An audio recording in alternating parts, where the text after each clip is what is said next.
Hello, everyone, and welcome back to The Deep Dive. I'm Sarah. And I'm John. Great to be here. And if you've ever found yourself wondering, maybe thinking, how in the world can I truly practice speaking English if I don't actually have anyone to talk to?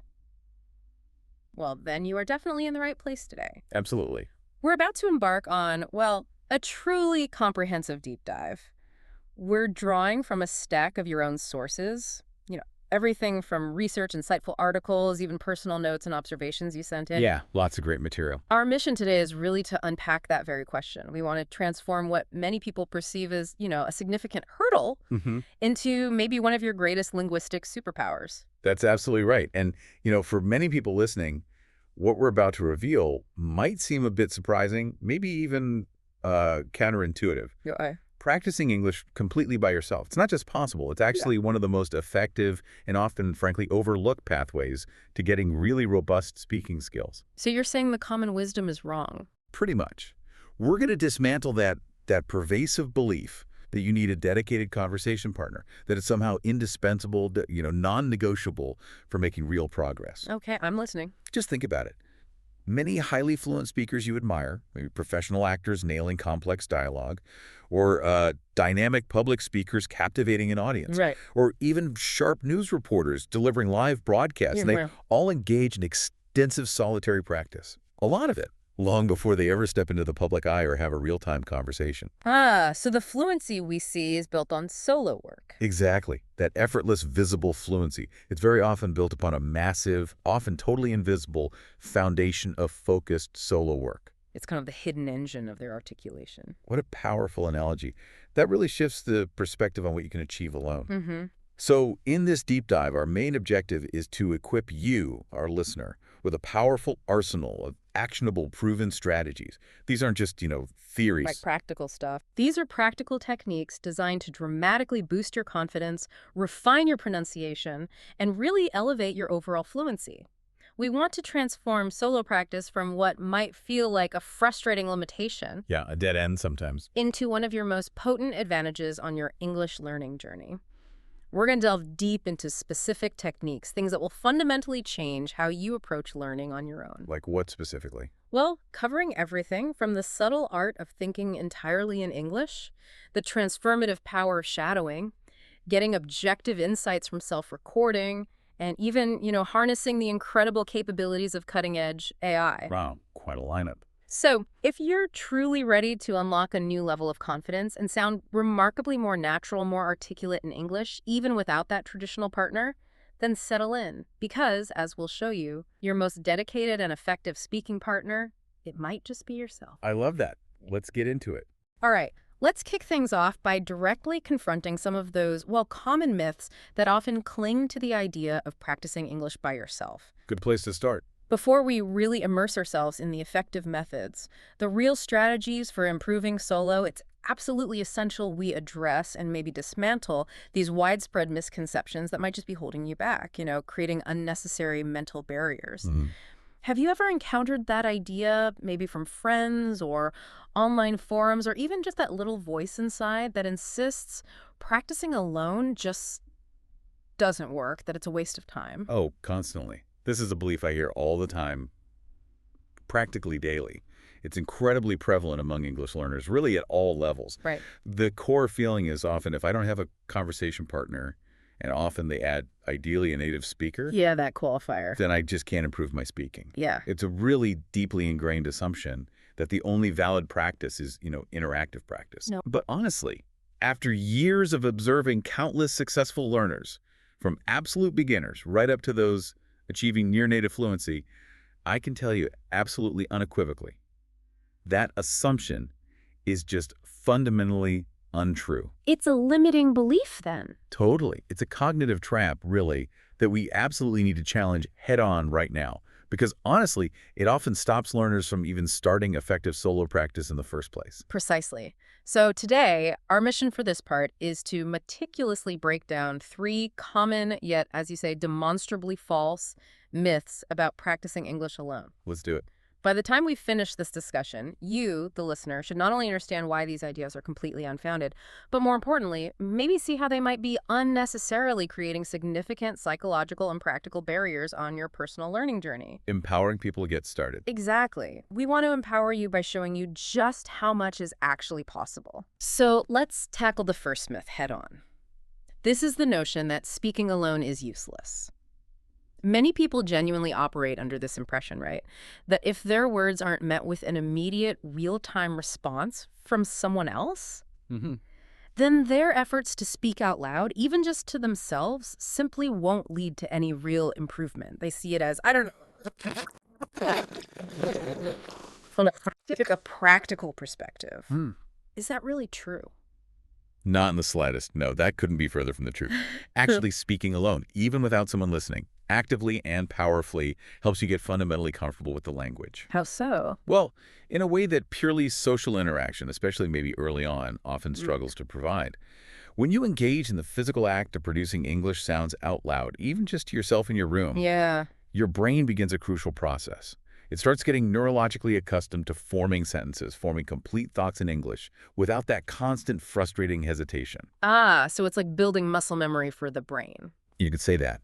Think of it as building new, more efficient neurological pathways.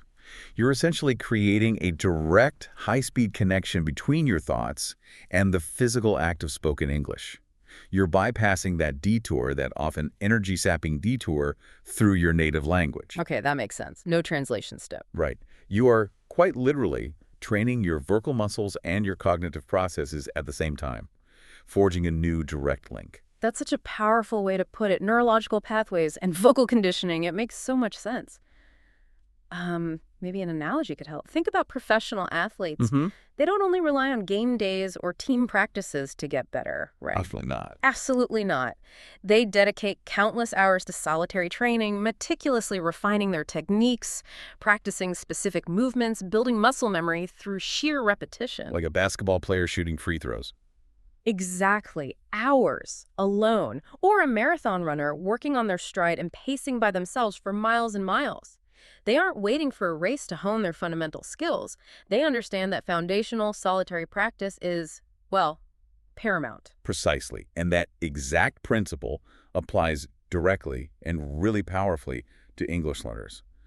Solo practice, when you do it intentionally, it helps build absolutely crucial confidence. Why confidence specifically? Because you're experimenting, you're making mistakes, you're pushing your boundaries in a completely low-stakes, judgment-free zone. Right. Nobody's listening critically. Exactly. There's zero pressure to perform or impress anyone else.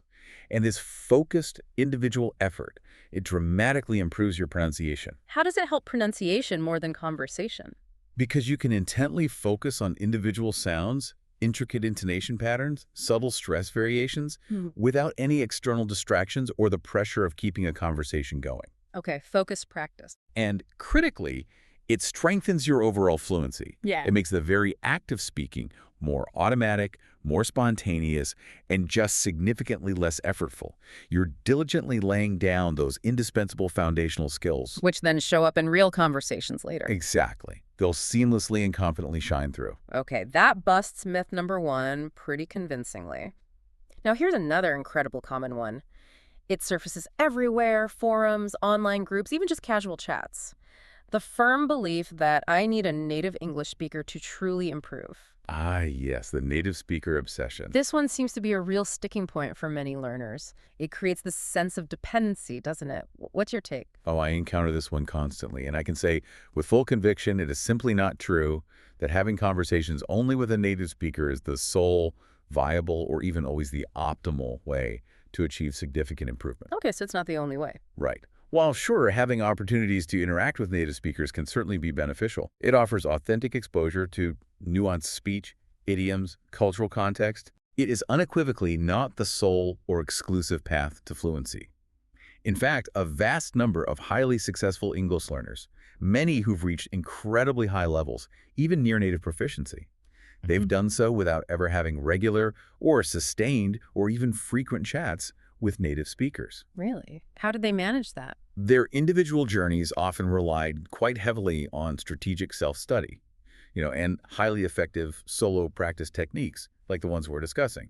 It proves that external interaction, while helpful, isn't always the main driver. That's a crucial distinction. And I mean, what's truly transformative now is how the internet and digital tech have completely reshaped language learning, right? Right. It makes this myth even more obsolete. Absolutely. The landscape has changed entirely. Today, there are just so many readily available, high-quality resources right at your fingertips. You can immerse yourself in authentic English through countless videos, engaging podcasts, Movies, audiobooks? dynamic online communities. You get exposure to natural speech patterns from all over the world. And furthermore, those incredible advances in AI chat tools. Game changers. They allow you to practice speaking and get immediate feedback on native-like pronunciation on demand, anytime, anywhere. It's amazing. You can access an unparalleled wealth of native-level input and practice sophisticated output without ever needing to physically be with a native speaker. The digital world is your classroom now. Precisely. And it's also important for you, the learner, to remember a practical truth. Many native speakers themselves, well, they don't always use perfect grammar. True enough. Or they might speak really quickly, use tons of slang, maybe incomplete sentences, or even make grammatical errors in just casual, rapid-fire conversation. Relying only on them might actually introduce some, let's say, less than ideal habits. That's a very fair point. The truly crucial point for your journey as a learner is to focus diligently on improving step by step. Prioritize clarity, accuracy, consistent fluency development. You certainly don't require constant interaction with a native speaker for that kind of incremental, consistent, and highly effective improvement. So the goal is effective communication, not necessarily mirroring one specific native speaker. Exactly. And that effective, confident communication can be meticulously built and refined through dedicated, independent practice. Okay, myth 2 debunked. Let's address the third one. And this one often comes with maybe a slight blush or a nervous giggle. The idea that talking to yourself is weird. The embarrassment factor. This one often feels the hardest for people to get past because it kind of goes against our social conditioning, right? But honestly speaking for myself, I talk to myself all the time. Me too, all the time. Whether I'm mentally planning my day, processing thoughts, or even rehearsing a tricky conversation in my head. It's like an internal monologue just popping out sometimes. Oh, absolutely. And despite what that little voice of self-consciousness might be whispering in your ear, talking to yourself is truly, no exaggeration, a fantastic, incredibly effective, and utterly normal way to practice English. So it's not weird. Yeah. Not at all. A significant number of learners, they often feel this deep sense of embarrassment or self-consciousness about speaking English alone, especially if they worry someone might, accidentally overhear them. Yeah, the fear of judgment. But let's be brutally honest for a moment. If you don't actively practice producing the language vocally, how can you genuinely expect to improve? Good question. Language acquisition is fundamentally a skill of doing, of active production, not just passive knowing or understanding. If you're not vocally engaging producing the language, you're simply not fully activating the parts of your brain and your vocal apparatus that are absolutely necessary for developing fluent, automatic speech. You need to physically articulate. Exactly. And just to reiterate, it is not weird at all. In fact, it's a perfectly normal, highly beneficial, widely recognized part of the language acquisition process. Countless language learners across the globe, from beginners right up to seasoned polyglots, they consciously integrate this technique into their routines. And what's more, think about those professional speakers again. Right, the ones on stage. People delivering impactful TED Talks or flawlessly hosting major TV events. Do you think they just wing it? Yeah, well, Absolutely not. They meticulously rehearse their speeches alone, out loud, probably numerous times before they ever step into the public spotlight. They practice their intonation, their pacing, their word choices, their emotional delivery. It is a vital, non-negotiable part of perfecting their public performance. That alone should normalize this practice for you.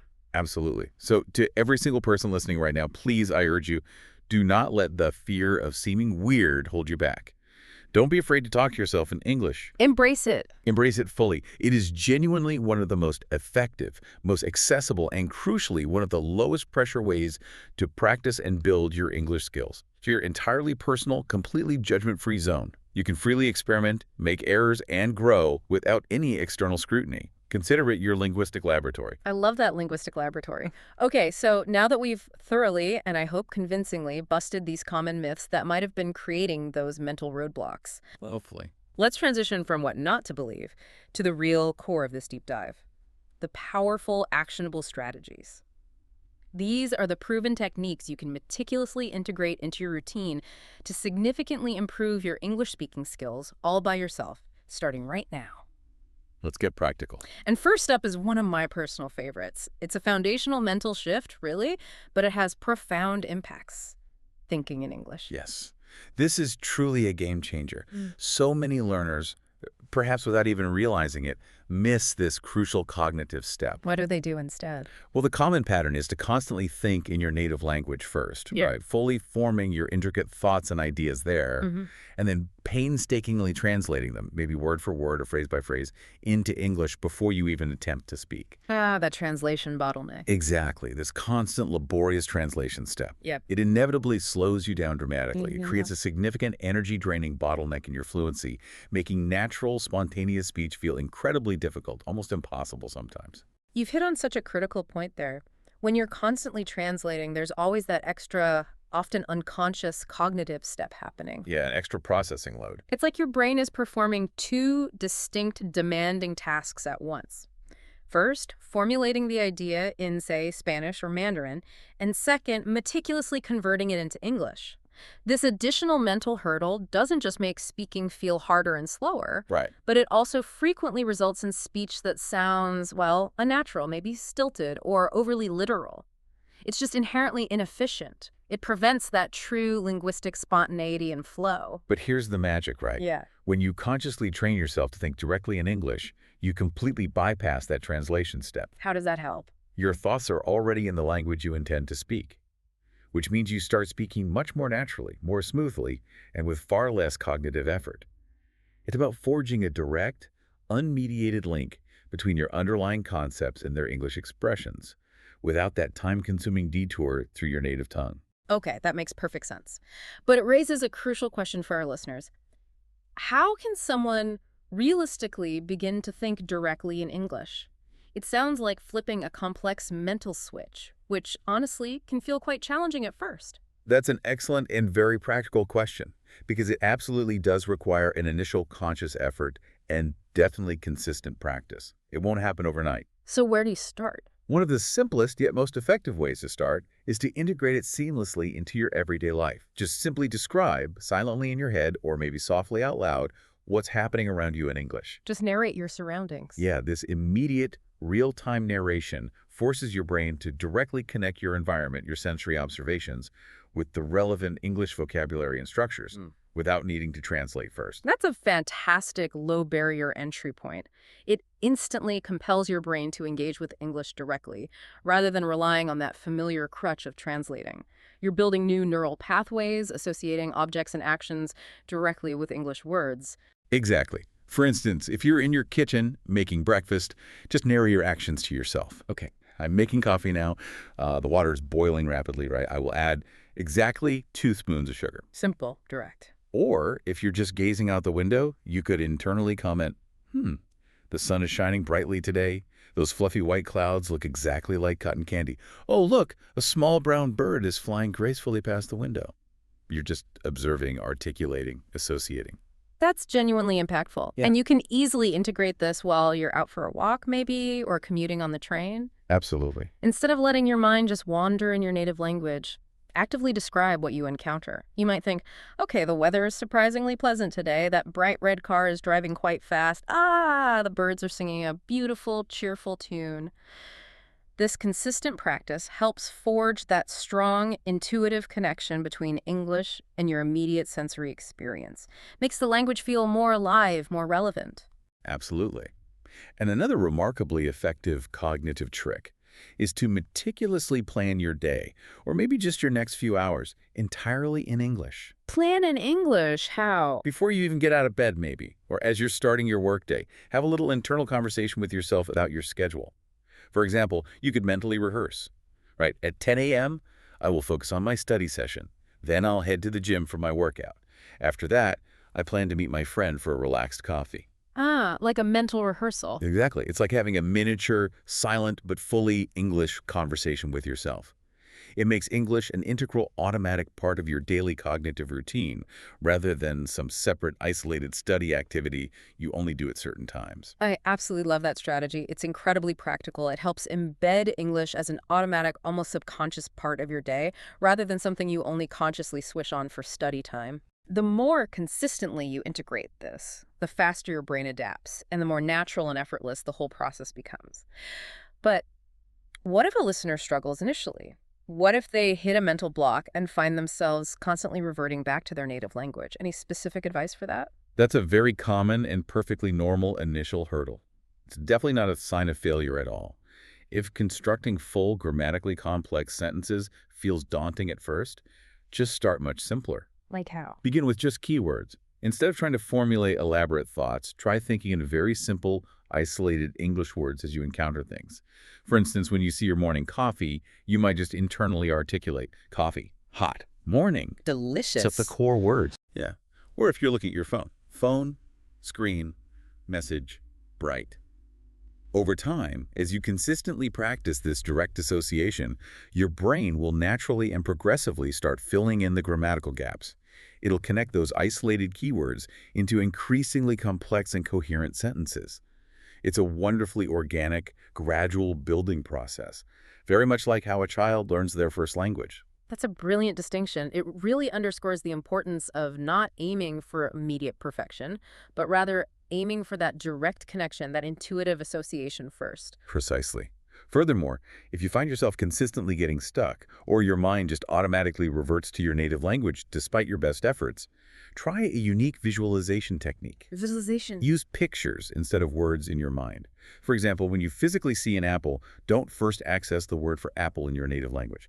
Instead, try to directly imagine or even visualize the English word apple as you look at the actual fruit. Connect the image directly to the English word. Exactly.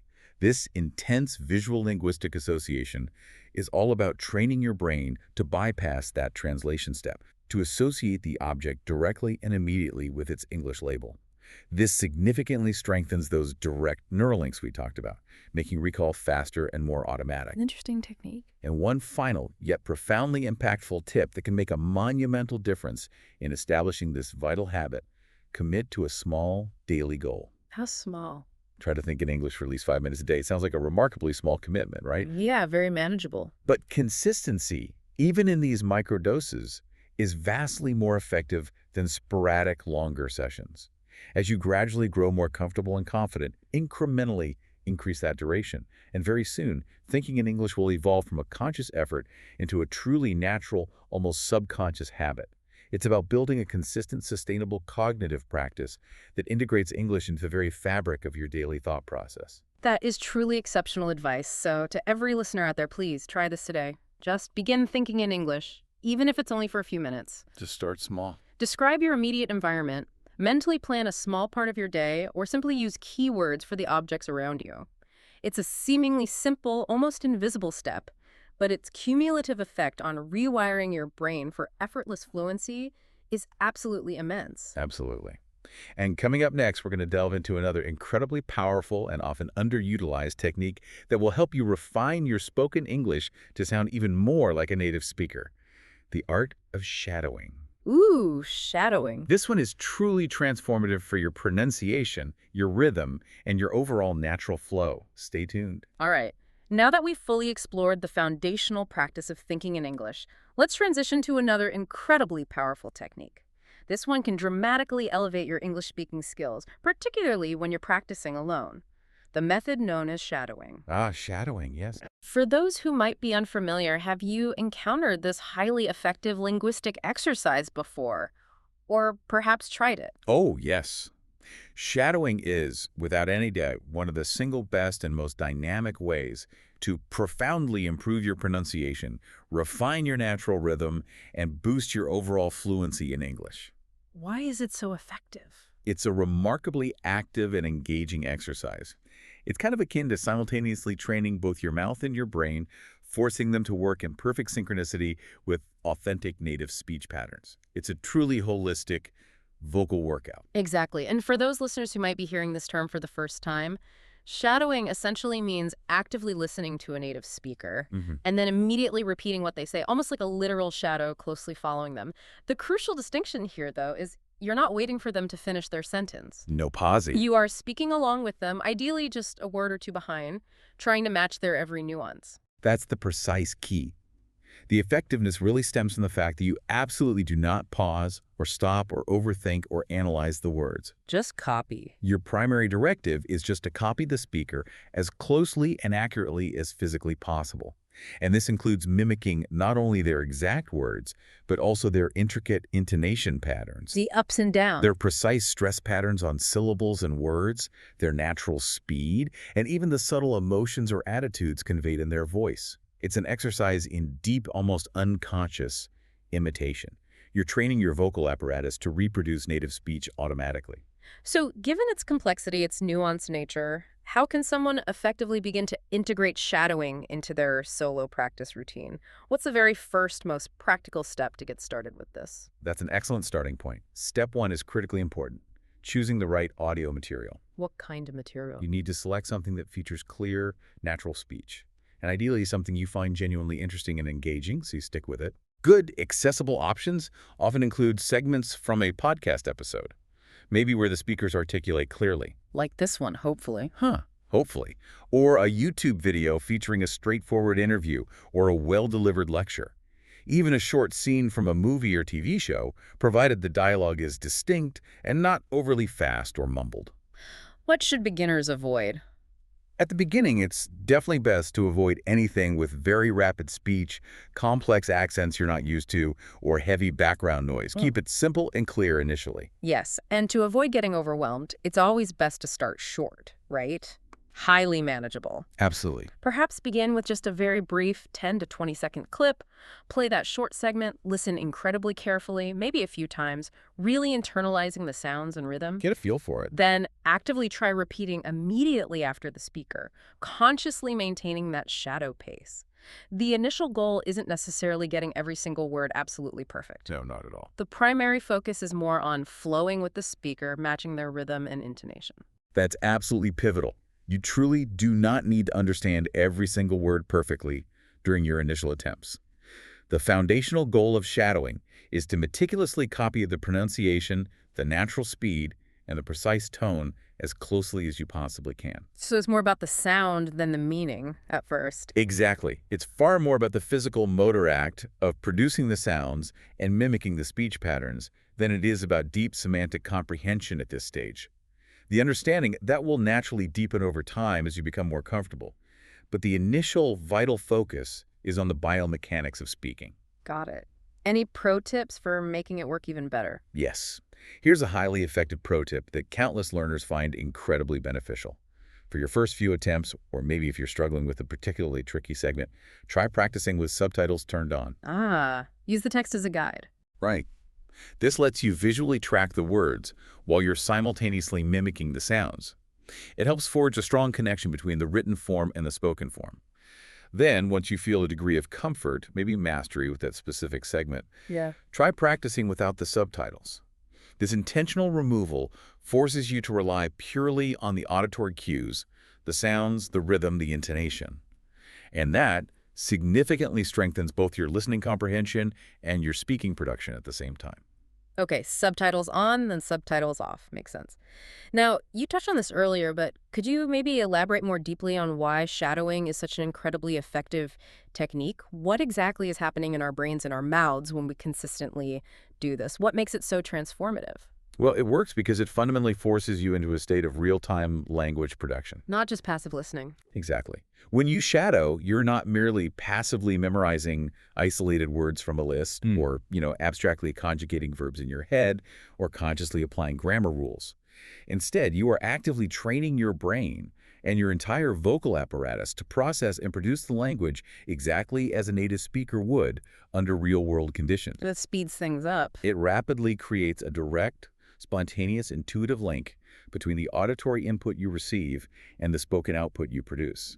This direct connection drastically reduces the processing time, making your speech much more fluid. That's a profound insight. It also delivers, presumably, a dramatic improvement in pronunciation. Hugely, because you are directly mimicking authentic natural speech in context. You become intimately accustomed to the subtle nuances that are often completely absent or just minimally covered in traditional textbooks. Like what kind of nuances? Critical elements, like how native speakers seamlessly link words together, saying gonna instead of going to. Right, connected speech. How certain sounds are naturally reduced or softened in connected speech. And crucially, how to instinctively use the correct rhythm and stress patterns within sentences.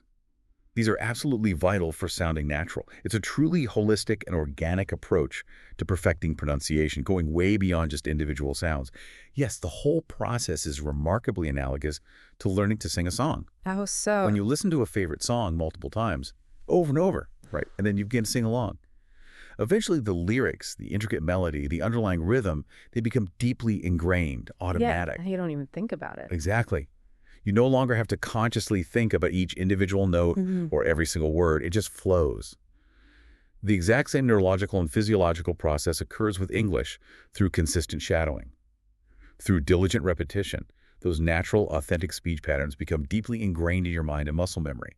They become automatic for you, allowing for spontaneous, effortless output. That analogy resonates perfectly, makes complete sense. But like any powerful technique, I imagine there can be common pitfalls or missteps learners often encounter when trying shadowing for the first time. Oh, for sure. What are some of these common mistakes we should advise our listeners to actively avoid? Okay, one very common and immediate mistake is choosing audio material that is far too fast, especially when you are just starting your shadowing journey. Too ambitious. Yeah. If you're a beginner or just new to this specific technique, it is absolutely crucial to start with slower, very clear speech. Attempting to keep pace with extremely rapid dialogue will inevitably lead to frustration, overwhelm, and ultimately, you'll just give up on the technique. So start slow and build up. Exactly. You can and should gradually increase the speed and complexity of the audio as your skills progressively improve and your comfort level grows. That's incredibly important advice. Never overwhelm yourself at the outset. Another common mistake I've frequently observed is learners striving for absolute perfection right from their very first attempt. Yes, the perfectionism trap. They get easily discouraged or disheartened if they don't get every single word, every nuance, every intonation exactly right immediately. You've hit on a critical point. It is perfectly acceptable and, in fact, entirely expected if you don't articulate every single word perfectly at first, or if your pronunciation isn't immediately flawless. So mistakes are okay. More than okay, they're part of it. The overarching goal here is consistent effort, gradual incremental improvement, and persistent practice. Not instant perfection, just keep practicing. Focus intently on the overall flow, the rhythm, the mimicry, the accuracy and precision. They will naturally and significantly improve with dedicated time and relentless repetition. And one final, yet profoundly crucial mistake to avoid: mumbling or merely whispering the words. Not speaking up. Right. To truly and effectively improve your confidence and rigorously train your pronunciation muscles, you absolutely must articulate the sounds clearly, audibly, and with intent.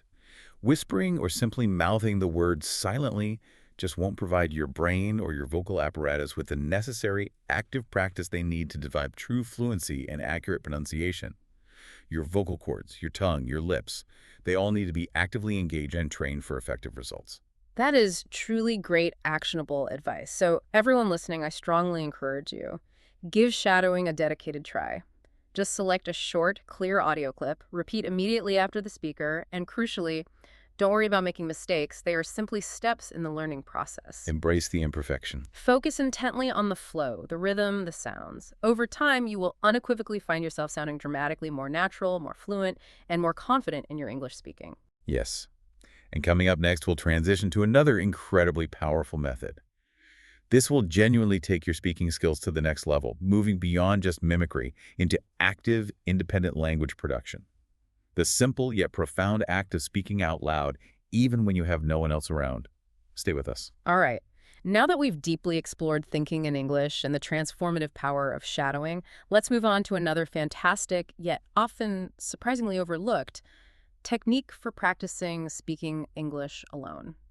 The simple, direct act of speaking out loud. Sounds basic, but it's vital. It sounds remarkably obvious, almost too simple maybe. Yet many learners inadvertently overlook its absolute, non-negotiable importance. Do you truly believe speaking out loud, even without a conversation partner, makes a significant, tangible difference? Oh, absolutely. This is an unequivocally critical point, and one that, as you rightly noted, far too many learners unfortunately miss. A common, pervasive mistake learners make is to primarily engage with English only in their heads. Just reading and listening. Yeah.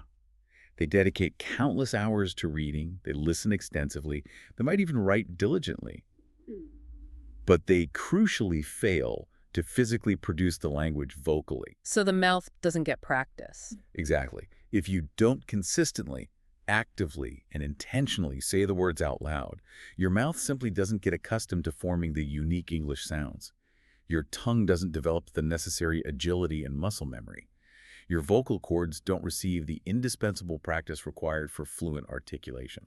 Like that pianist analogy you mentioned earlier. Exactly like that talented pianist who only meticulously reads sheet music but consistently neglects to physically touch the keys. Ooh. The theoretical knowledge might be there, but the practical skill remains totally undeveloped. That's such a perfect analogy. It really reinforces that speaking is as much a physical act, a motor skill, as it is mental and cognitive. You have to actively train those muscles, those neural pathways, those vocalizations. And the best, most direct, most efficient way to do that is by consistently talking out loud as much as humanly possible whenever and wherever you find the opportunity. Turn downtime into practice time. Exactly. So to help our listeners put this into immediate practice, we're going to outline 3 simple yet incredibly effective ways you can integrate speaking out loud into your daily solo routine. Okay, what are they? Describing things around you, telling stories, and engaging in role-playing scenarios. Great. Practical methods. All right, let's start with the first method. Simply describing things around you. This technique is wonderfully accessible. Requires no special equipment, no elaborate setup. How exactly does this powerful yet simple practice work in a practical sense? It's super straightforward and incredibly adaptable. You can genuinely do it anywhere at any time. Just consciously look around you wherever you are right now and articulate either silently in your head or softly out loud a detailed description of whatever you observe. Just narrate what you see. Yeah. For example, if you're currently in your room, you might articulate, okay, there is a sturdy wooden desk directly in front of me. My laptop is open, displaying a busy screen, and my mobile phone rests silently next to it. The window reveals a cloudy, somewhat overcast sky, and several well-organized books are neatly stacked on the shelf to my left. You're effectively providing a running, real-time commentary on your immediate environment, systematically forcing yourself to articulate your observations in coherent, accurate English. That's a brilliant, tangible example, and you truly can apply this technique anywhere, can't you? Anywhere at all. Imagine yourself on a bustling bus, maybe sitting in a cozy cafe, patiently waiting in line at the grocery store, or even immersed in cooking a meal. Just describe what you're actively doing, what you see unfolding, or what's happening around you entirely in English. Like a cooking show narrator. Exactly. If you're preparing dinner, you might narrate, okay, I am meticulously chopping the onions now. The pan on the stove is getting incredibly hot. Right. I will add a splash of olive oil now, ensuring it coats the bottom evenly. This approach seamlessly integrates English practice directly into the very fabric of your daily life. Makes it feel less like a chore, more like an organic part of your existence. Precisely. The more consistently and consciously you engage in this descriptive practice, articulating your surroundings, narrating your actions, voicing your observations, the more intrinsically natural English becomes in your daily cognitive and verbal life. It stops being a subject. Exactly. It transforms from a separate academic exercise, confined to textbooks or specific study hours, into an intuitive living tool for deeply understanding and confidently interacting with your immediate world. It bridges that gap between passive knowledge and active application. Okay, describing is clear. Now, the second highly effective technique for speaking out loud, telling stories. This sounds like an incredibly powerful method for building narrative fluency, developing a cohesive flow. Why is storytelling so remarkably effective for language learners? Because storytelling fundamentally helps you practice speaking in complete, grammatically complex, and logically connected sentences. That represents a significant advancement from merely describing isolated objects. It forces structure. It actively compels you to logically link ideas, seamlessly employ various transition words and phrases like then, after that, because, however, and naturally utilize different verb tenses, past, present, future, to convey sequence and time. What kind of stories? Anything. You can choose to recount something interesting that happened in your day, maybe reminisce about a cherished childhood memory, or even spontaneously invent a fun, imaginative story completely from scratch. The subject matter is entirely yours to decide. Complete creative freedom. That's absolutely right. And here's arguably the best part about doing this alone. There is absolutely no pressure whatsoever. Since you are your only audience, you have complete freedom. You can take your time. You can pause reflectively when you need to search for just the right word. No awkward silences? You can self-correct without any embarrassment and improve at your own comfortable pace without feeling rushed or judged or self-conscious. This incredibly low-stress private environment is unequivocally ideal for building profound confidence and fostering genuine fluency in a relaxed, exploratory manner. Exactly. And if you find yourself maybe uncertain about how to start a story, or you're experiencing a bit of a mental block, Yeah, the blank page fear. just use clear, straightforward structures as prompts to get yourself going. You could easily begin with phrases like, okay, yesterday I went to, or one day I saw, or maybe last week something truly interesting happened, and then just keep speaking. Allow the story to naturally unfold as you articulate it. The very act of vocalizing your thoughts often acts as a powerful catalyst, helping to spontaneously generate more ideas and expand your narrative. Okay, makes sense. Just start talking. And finally, let's explore the third highly engaging method, role-playing. This sounds like an incredibly fun and practical way to prepare for real-world interactions. Have you ever personally pretended to have a full, dynamic conversation by yourself, adopting different roles or personas? Oh, yes, countless times. And I can tell you from personal experience, while yeah, it might initially feel a little funny or perhaps even slightly silly, A bit awkward. it genuinely and remarkably helps to improve both your fluency and your conversational confidence. Because you are actively practicing, reacting, responding, anticipating different turns of phrase within a simulated conversational context. You're mentally rehearsing how you would formulate and express various ideas and responses, effectively building a muscle memory for dialogue. Absolutely. You can simulate an astonishing variety of practical real-world scenarios, like imagine yourself ordering food at a busy restaurant. Classic one. Or confidently introducing yourself in a high-stakes job interview, maybe asking for precise directions while navigating a foreign city, or even articulately arguing a point in a simulated debate. Practicing negotiation. Yeah. The core principle is to genuinely imagine you are immersed in a real conversation and then systematically practice what you would say for each side of the dialogue. It's an invaluable way to mentally and verbally prepare yourself for actual future interactions, reducing anxiety when they eventually occur. Yes. And if you want to make this practice even more engaging, dynamic, and frankly fun, How? try subtly changing your voice or even your posture slightly for each character you're embodying. Or actively pretend to be two distinct people having a conversation back and forth.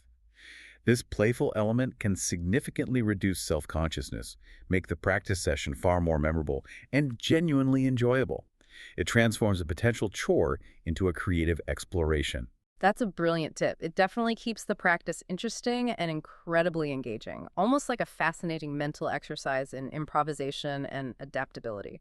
So, to everyone listening, I strongly encourage you, start speaking out loud today. Just try it. Describe what you see, tell stories about your experiences or make them up, and actively role-play conversations. Yeah.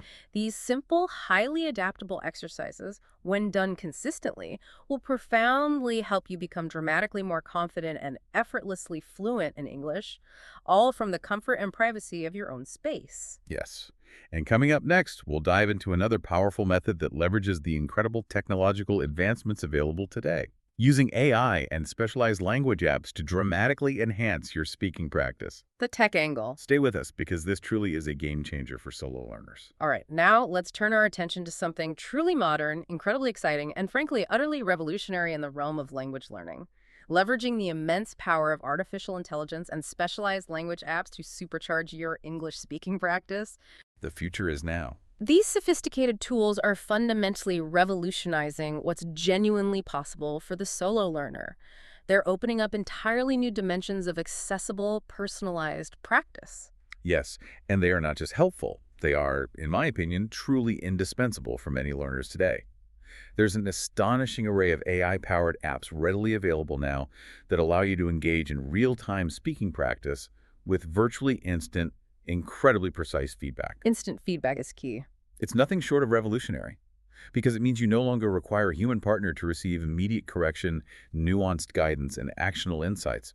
You can simply initiate a conversation with an AI assistant, and it will respond intelligently, understand your input, and then provide incredibly valuable targeted feedback. That's absolutely spot on. Applications like ChatGPT, Elsa Speak, or maybe Speak English with AI, among a rapidly growing multitude of others. So many options now. They're designed to simulate remarkably realistic, dynamic conversations. They're meticulously engineered to help you with everything from precise phone-level pronunciation Getting those tricky sounds right. to improving your complex sentence structure, expanding your vocabulary naturally within context, and significantly boosting your overall fluency.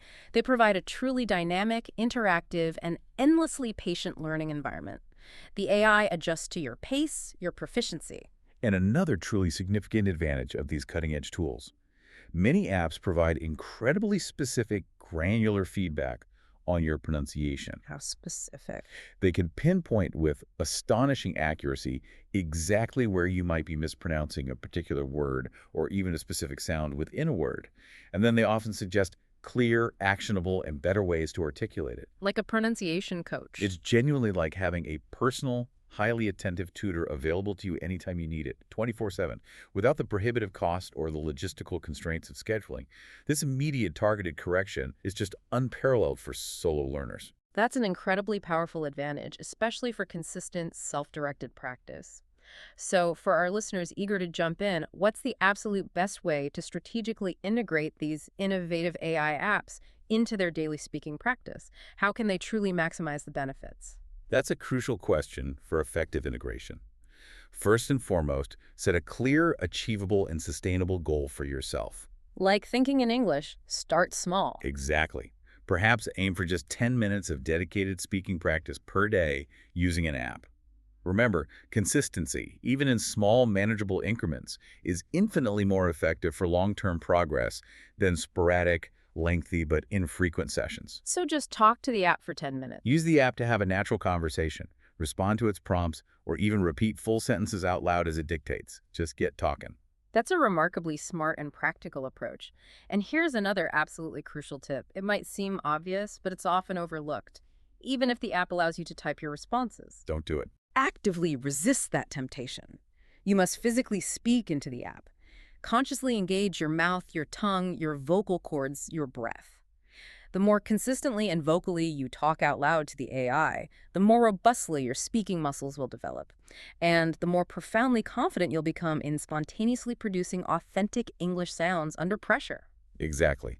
Also, to ensure comprehensive development, make a conscious effort to significantly vary your conversation topics. Don't just talk about the weather. Right. Don't get stuck just discussing one or two familiar subjects. Actively seek out and explore different scenarios, contexts, or subject matters within the app's offerings. This deliberate variation ensures you can practice and internalize a wide array of vocabulary, diverse grammatical structures, and idiomatic expressions. It systematically prepares you for the full breadth of real-life conversational situations you might encounter. And most good apps offer variety. Most well-designed apps offer a rich range of topics, from daily routines to professional discussions, even abstract concepts. Explore them. So to everyone listening, if your goal is to master solo speaking practice and intelligently leverage the immense power of modern technology, then AI tools and language apps are an absolutely fantastic and indispensable resource to propel your improvement. Definitely worth checking out. Just select an app that resonates with you, establish a consistent daily goal, consciously start talking into it, and make it an integral, non-negotiable part of your daily routine. It's accessible, profoundly effective, and incredibly convenient. Puts a personal language tutor right in your pocket. Yes. And now let's explore one of the most insightful, yet often initially uncomfortable, ways to objectively improve your English speaking skills when practicing alone. The powerful technique of self-recording. Recording yourself. And then actively, critically listening to yourself for invaluable feedback. That's right, self-recording. Many people might initially recoil from the idea, maybe find it a bit awkward, but as you said, it's an incredibly powerful technique for independent improvement. From your experience, why is this so useful? What distinct advantages does it offer that maybe other methods miss? Oh, absolutely. It is quite literally indispensable for serious learners. The profound truth is that many learners simply don't truly realize how they actually sound when they speak English. You don't hear yourself accurately in the moment. Rarely. They might harbor unconscious habits, pronunciation quirks, or grammatical errors that are completely imperceptible to them while speaking. But when you meticulously record yourself and then, crucially, critically listen back with an objective ear, you gain an utterly invaluable, unbiased perspective. What can you notice? You can precisely hear your pronunciation patterns, objectively assess your fluency and pace, identify common hesitation patterns, pinpoint the overuse of filler words like or like, We all use those. and even spot those small, elusive grammatical mistakes that you might never, ever notice in the heat of a live conversation. It's like having a perfectly clear, unblinking mirror for your voice, reflecting back every single detail. That's an incredibly apt analogy, a mirror for your voice. It might indeed feel strange, maybe even a little uncomfortable or vulnerable at first, hearing your own voice played back, perhaps mercilessly highlighting areas you're self-conscious about. It can be jarring initially. But it's precisely this honest, objective, and unflinching feedback that renders it such a profoundly powerful tool for improvement. When you intentionally listen to yourself, you can very clearly and specifically notice those particular areas that are crying out for improvement, and then strategically and efficiently work on them. Targeted practice. It completely takes the frustrating guesswork out of your solo practice, replacing it with targeted, data-driven effort. Exactly. So, for someone who's ready to bravely try this, how should they practically start with this method? What's the structured process for effective self-recording and analysis to really maximize its benefits? Okay, it's actually quite straightforward to implement once you commit. First, you need to select a specific topic to speak about. What kind of topic? It can be anything at all. Something you're passionate about, something you just learned. Describe your daily routine in detail. Recount a vivid dream you had. Express your opinions about your favorite movie or a compelling book. Explain a complex hobby, or simply read aloud from an engaging article or a chapter from a novel. The key is to have something concrete and engaging to talk about. It provides structure to your spoken output, yes. Then, use any readily available recording device. Your smartphone, for instance, almost certainly have a built-in voice recorder app, or you can download one easily. Just use your phone. Simple as that. Hit the record button and start speaking. The critical aspect here is to try to speak as naturally and spontaneously as possible, as if you're genuinely having an unscripted conversation with a real person, rather than stiffly reading from a prepared script. Why is natural speech important here? The ultimate goal is to capture your most natural, unedited speaking patterns. That includes any pauses, hesitations, or filler words, so you have an authentic baseline to analyze. Exactly. After you've bravely recorded yourself, the most important and transformative step is to listen critically to your recording. This is key. Do not just listen passively like it's background noise. Engage your analytical mind. Ask yourself a series of specific, probing questions. Did I speak clearly? Did I articulate each word distinctly? Did I hesitate too much or rely excessively on filler words like or like? Be honest with yourself. Was my intonation natural and expressive, or did I sound flat, monotonous? Did I pronounce those specific words correctly, especially the ones I know I frequently struggle with? Was my grammar accurate, or did I notice common errors recurring? Be your own most insightful, yet also kind, critic. And here's a truly invaluable tip for achieving advanced improvement and accelerating your progress. Once you've meticulously listened to and analyzed your own recording, try to compare it directly to a native speaker. Compare your recording to a native speaker's. Find audio of a native speaker articulating similar words, phrases, or sentences. Actively listen to how they articulate specific sounds, how they seamlessly link words together in connected speech, and how they utilize rhythm and stress patterns to convey meaning. And then? Then, in your very next recording session, make a conscious, deliberate effort to mimic and match their pronunciation and intonation as closely as you possibly can. This direct side-by-side comparison provides incredibly insightful, actionable feedback that's really hard to get otherwise. So, if your aim is to truly improve your English speaking quickly, efficiently, and with laser-like precision, make the commitment to start recording yourself today. Just give it a try. It's a free, accessible, and profoundly effective way to objectively track your remarkable progress over time and systematically build unwavering confidence in speaking English, even when you're practicing entirely alone. Powerful stuff. Wow, this has been an incredibly rich and comprehensive deep dive today. We've truly covered so many powerful, actionable techniques for mastering English speaking all by yourself. We packed a lot in. Let's do a quick but thorough recap for our listeners. Just pull all these illuminating threads together into a cohesive whole. Yes, absolutely. We began by methodically debunking those pervasive limiting myths that often shackle learners. The notion that you simply cannot improve without a conversation partner, Right. or that the act of talking to yourself is somehow weird or ineffective. We established unequivocally that those beliefs are fundamentally untrue, and that there are indeed countless incredibly effective ways to practice and flourish independently. Absolutely. And then, armed with that reframed mindset, we dove headfirst into the practical game-changing strategies. Now, too. We discussed the transformative cognitive power of thinking entirely in English, a method that helps you stay deeply immersed in the language and build direct, efficient neural pathways, completely bypassing that laborious translation step.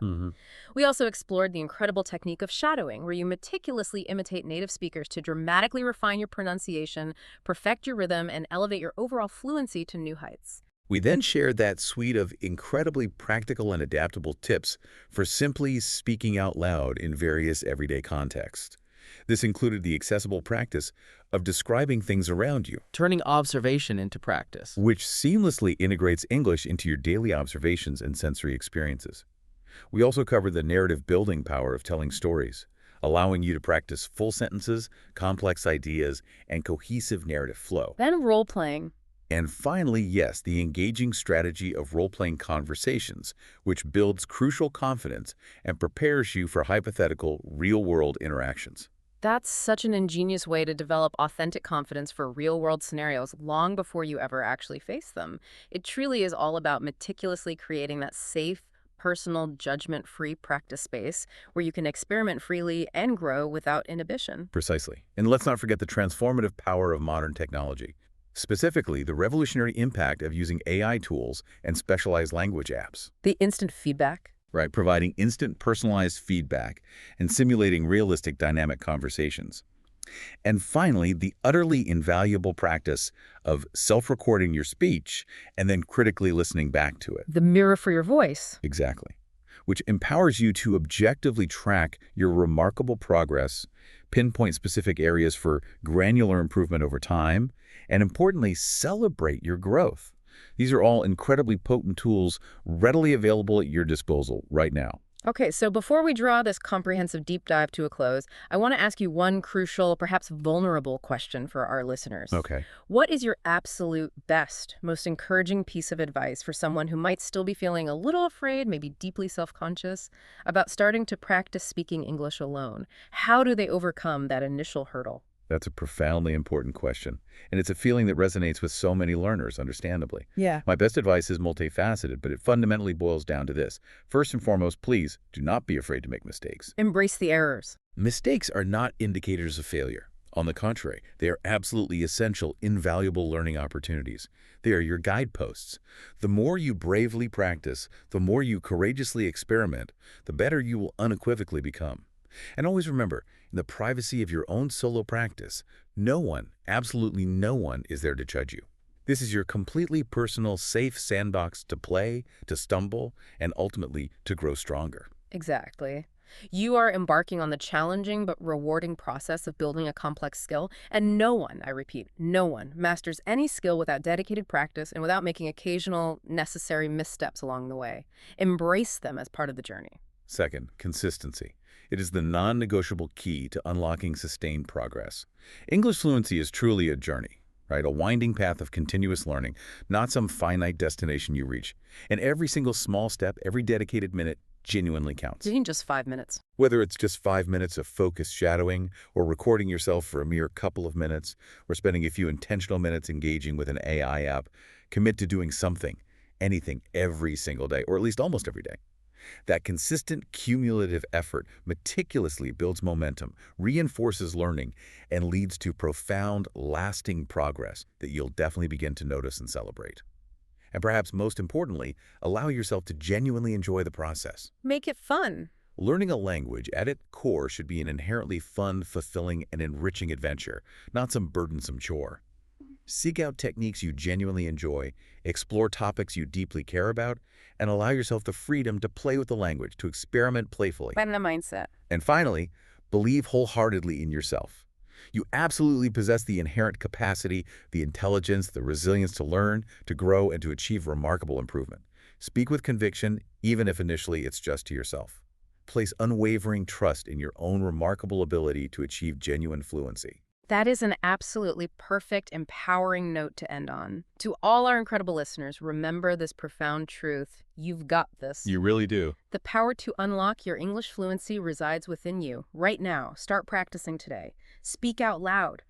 Unleash the incredible techniques we've discussed, thinking actively in English, the transformative art of shadowing, vividly describing your world, weaving compelling stories, engaging in dynamic role-playing, and leveraging the immense power of AI and objective self-recording. Don't give up. Imagine, just for a moment, the immense freedom, the profound confidence, and the myriad new opportunities that will undeniably open up for you when you can effortlessly articulate your thoughts, your ideas, your emotions flawlessly in English, all from the comfort and empowering autonomy of your very own solo practice.